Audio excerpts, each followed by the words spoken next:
드디어 올 곳이 왔구만. 안녕하세요, 블러프입니다. 오늘은 제 주변에서 가장 많이 요청이 들어왔던 사항인 항해사의 연봉에 대해서 한번 이야기해보는 시간을 가져보도록 하겠습니다. 남의 연봉이 제일 궁금하죠. 전에 영상에서 1등 항해사까지 할 때 연봉이 한 1억 정도 수령을 했다고 말씀을 드렸었는데, 전체 재직 기간 내내 그렇게 받은 건 아니고요. 제가 6년 동안 재직을 했으니까 1등 항해사였던 경력 기간은 한 1년 정도 됩니다. 실제로 수령한 거는 1년 조금 넘고요. 우선 먼저 말씀드릴 것은, 항해사도 전문직이다 보니까 받는 금액이 천차만별이에요. 회사별로 다르고, 또 같은 회사 내에서도 선종별로 다를 수 있고, 직급별로 다를 수 있고, 같은 직급 선종 내에서도 항로별로 다를 수가 있습니다. 그래서 어디까지나 제 기준과 그리고 평균적인 금액을 말씀드리는 것이니까, 나는 이것보다 적게 받는데, 나 이것보다 더 받아, 이렇게 말씀은 하지 말아 주시고요. 우선 연봉 정의부터 확실히 짚고 넘어가도록 하겠습니다. 왜냐, 우리나라에만 있는 특이한 제도, 정규직, 이것 때문인데요. 자, 연봉이라고 하면 퇴직금과 세금 모두 포함된 금액입니다. 상여금은 포함이고 성과급은 제외입니다. 특히 저희 쪽 선원들이 이쪽에 굉장히 둔감할 수밖에 없는 게, 바로 국외소득 비과세 300만 원이라는 항목 때문에 그래요. 이 부분에 대해서는 조금 이따가 말씀을 드리고요. 일단 제 연봉을 기준으로 말씀드리겠습니다. 이게 제가 1월 달에 받았던 급여 명세서이고요. 제가 월급을 풀로 받았던 거는 가장 최근이 2월 달이지만, 2월 달 같은 경우에는 28일까지 밖에 없는 이유로 1월 달 거를 선정을 해가지고 보여드리게 되었습니다.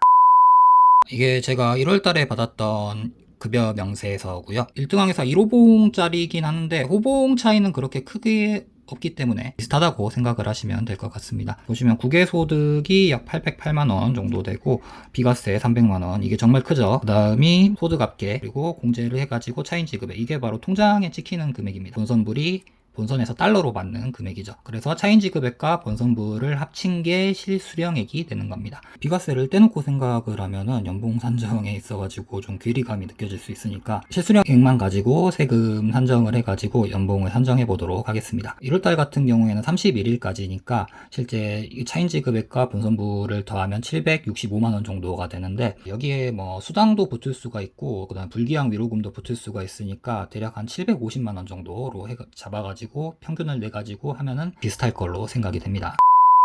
여기까지 보고 오셨는데요. 제가 처음에는 실수령만을 연봉으로 생각을 해서 연봉에 대한 개념 자체가 없었다는 뜻이죠. 그래서 집에 와서 제 동생한테 물어봤거든요. 왜 그러면 제 동생이 급여 담당을 하고 있기 때문에, 사랑하는 동생아, 거짓말은 못하겠다. 동생아, 이것도 아니었어. 야, 내가 2등 항해사까지만 해도 세금을 이것밖에 안 냈는데 갑자기 세금이 10배 이상으로 뛰었어. 제가 2등 항해사 때까지만 해도 세금을 낸 금액이 채 3만 원이 안 됐을 거예요, 아마. 지방세, 국세 다 합쳐가지고. 동생이 차근차근히 보더니 그때 당시 기억으로 거의 저한테 욕을 했던 것 같아요. 아니, 이만큼 벌면서 이것밖에 안 내? 제 입장에서 황당하죠. 소득세 2만 원, 3만 원 내던 사람이 갑자기 40만 원을 냈는데 황당할 수밖에 없죠. 그때 당시까지만 해도 그런 개념이 전혀 없었던 거예요. 그렇게 해가지고 알게 된 게 소득 과세 구간이라는 겁니다.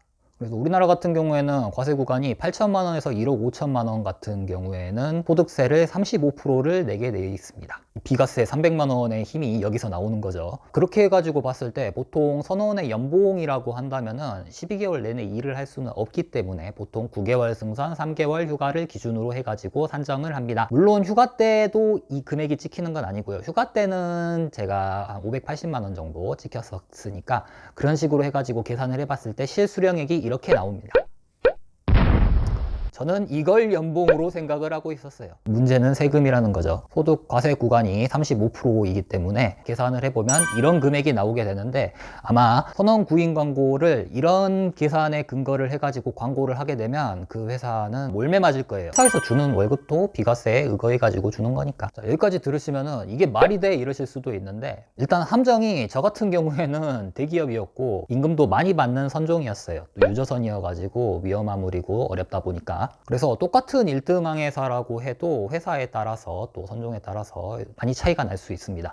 적게는 한 1, 2천에서 많게는 2, 3천, 4천까지 차이 나는 경우도 봤어요. 물론 저보다 더 많이 받는 1등 항해사도 있었고 적게 받는 1등 항해사가 훨씬 많긴 했지만, 자, 그럼 1등 항해사 위에는 선장님이 계시죠. 선장님 같은 경우에는 확 또 차이 나지는 않습니다. 제가 다니던 회사 기준으로 했을 때는 이것도 굉장히 천차만별이에요. 연봉 기준으로 했을 때 1000에서 2000 정도 더 많이 받으셨던 걸로 기억을 합니다. 계약직 같은 경우에는 본인이 순수 승선한 거에 비례해서 받기 때문에 훨씬 많이 받으시는 경우도 있고 진짜 적게 받으시는 경우도 존재를 합니다. 자, 그 다음이 2등 항해사. 선장님과 1등 항해사 같은 경우에는 시니어 사관이라고 하고요.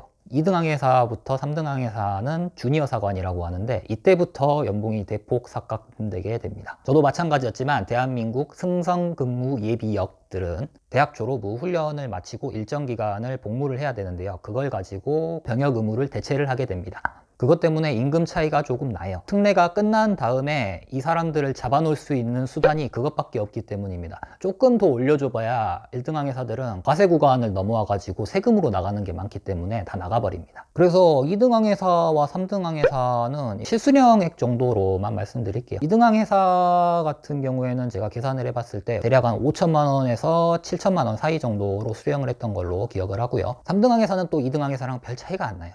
연봉으로 해봐야 한 500만 원 정도? 물론 이것보다 더 받는 사람도 있고 덜 받는 사람도 있을 거예요. 분명히 천차만별이라. 하지만 평균적으로 이 정도 수령을 했다라고 말씀을 드리는 거고요. 또 이거는 상선 기준이에요. 어선 같은 경우에는 일이 훨씬 더 고되고 힘들기 때문에 더 많이 받습니다. 그리고 여객선 같은 경우에는 업무 강도가 상대적으로 떨어지기 때문에 더 적게 받고요. 아무튼 이 비과세 혜택 때문에 예전에 한번 승무원 쪽에서 우리도 똑같이 150만 원에서 300만 원으로 늘려달라 이런 주장을 하신 적이 있었는데 그 직업도 굉장히 감정노동이고 갑질도 많이 당하고 육체적으로도 힘들고 이해를 합니다만 선원들이 받는 임금이 결코 많기만 한 건 아닌 게 일단 기본적으로 이 정도 임금을 받기 위해서는 본인의 인생을 포기해야 됩니다. 저 같은 경우도 사실은 대학 4년까지 포함을 해야 된다고 보는 게 4년 내내 제복을 입고 군대식 생활을 하면서 지냈습니다. 그리고 대학 졸업하고 6년 동안을 선상에서 보냈고요.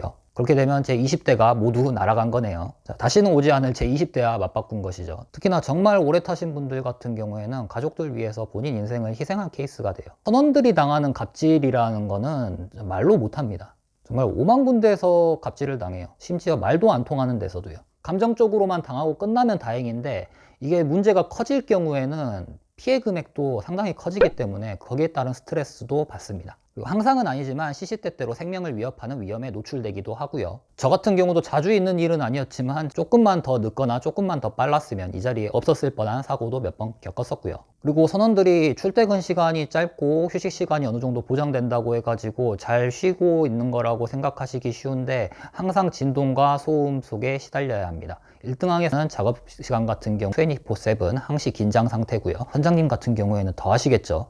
그리고 예전에 비해서는 육상과 해상직의 임금 차이가 계속해서 줄어들고 있는 것도 힘들게 하는 현실입니다. 항상 니네 이만큼 많이 받는데 하는 식으로 임금 협상을 하기 때문에 보통 한 1%에서 2% 정도대의 임금 협상안을 받아들여야 돼요. 실질적인 임금 삭감이죠. 거기에다가 선원들은 파업도 할 수 없습니다. 선원법상의 파업이 금지되어 있기 때문에. 아무튼 이 시간도 고생하고 있는 선원들 파이팅! 아무튼 오늘의 교훈, 세상에 공짜는 없다.